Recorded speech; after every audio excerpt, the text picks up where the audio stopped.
Bonjour à tous et bienvenue dans ce nouvel épisode d'Inscotchable, le podcast qui vous rend incollable sur le whisky. Comme une semaine sur deux, c'est moi Pauline qui vous parle whisky pendant quelques minutes et cette semaine, je vais m'intéresser aux principaux arômes du whisky, comment les décrire, comment les nommer, comment les reconnaître, ce qui vous aidera de fait à mieux appréhender les whiskys que vous aimez et ainsi faciliter votre choix. Beaucoup d'experts du whisky se sont penchés sur le projet de mettre au point un système universel d'interprétation des arômes, mais je vais ici vous proposer une grille de lecture très simple, à la limite simpliste, qui a été élaborée par Dave Broom et Jim Beveridge pour analyser les saveurs des single malt. C'est parti. Ce que j'ai trouvé assez pratique avec cette carte des saveurs, créée donc par ces deux amoureux du whisky, c'est qu'elle est très facile à comprendre et cela peut être au détriment d'une certaine précision que recherchent certains amateurs très pointilleux. Bref, en tout cas, c'est, je trouve, une bonne base pour l'amatrice en herbe que je suis, pour développer une petite analyse sur un whisky que je goûte.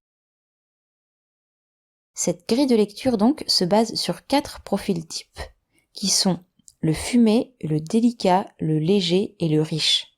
Je les répète, le fumé, le délicat, le léger et le riche.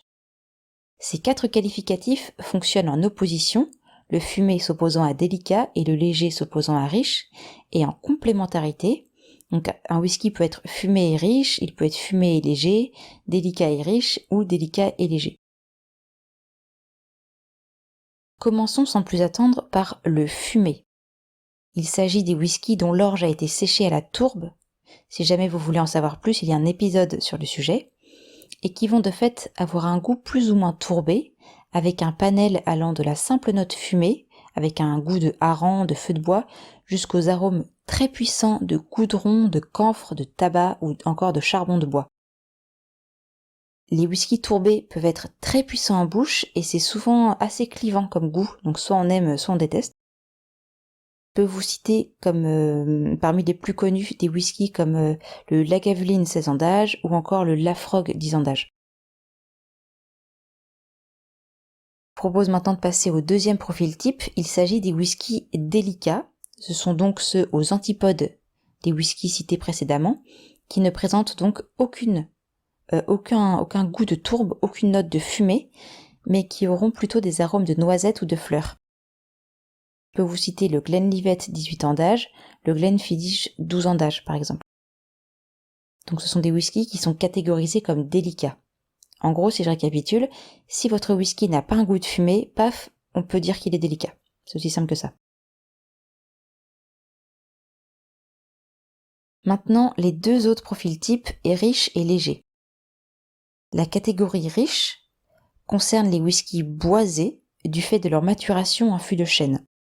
On peut y retrouver plutôt le goût de vanille qui est conféré par les fûts de chêne américains ou encore le goût de noisette, de chocolat, de fruits secs donné par les fûts de chêne européens. Comme on en a déjà parlé dans les précédents podcasts, un fût de premier remplissage conférera un goût plus prononcé ou du moins une note caractéristique au whisky. Alors comme whisky riche, on peut citer le Lagavulin Distiller's Edition, qui en plus sera assez tourbé, encore le Balvenie Double Wood 12 ans d'âge ou encore le Glenlivet 18 ans d'âge, qui lui sera riche mais délicat. Enfin, la dernière des catégories, les whiskies dits légers, donc aux antipodes des whiskies riches. Ce sont donc des whiskies aux arômes de fruits ou d'herbes vertes. Ce sont des saveurs qui reflètent les caractéristiques spécifiques de la distillation, comme la forme de l'alambic. Là aussi, je vous renvoie à un épisode passionnant sur le sujet. Je peux vous citer comme whisky léger le Royal Lochnagar 12 ans d'âge, par exemple, qui paraît-il est délicieux. Voilà pour cette grille de lecture assez rapide, donc je récapitule fumé versus délicat et riche versus léger. Mais donc vous l'aurez compris, un whisky fumé peut être fumé et riche, fumé et léger, délicat et riche, délicat et léger. Il vous suffit juste de parvenir à mettre des mots sur ce que vous sentez, sur ce que vous goûtez. Je vous parlerai peut-être une prochaine fois de la classification ultra précise conçue en 1997 par le Scotch Whisky Research Institute, mais là je trouve que ça risque de faire beaucoup pour un seul podcast. D'autant plus que cette carte des saveurs, ultra détaillée, est basée sur la description de plus de 250 whiskies différents et sur l'occurrence de plus de 400 qualificatifs olfactifs, aboutit à 3 catégories d'arômes primaires, secondaires et tertiaires. Donc vous en conviendrez, là ça fait beaucoup trop d'éléments à retenir pour un seul podcast. Mais vous pouvez retrouver très facilement sur Google cette classification qui en plus a été représentée graphiquement, donc c'est très visuel, on comprend tout de suite, tout simplement en tapant roue des saveurs du whisky dans votre barre de recherche. Et je trouve que c'est vraiment hyper intéressant comme visuel, et c'est bien plus parlant quand on l'a sous les yeux, je vous assure.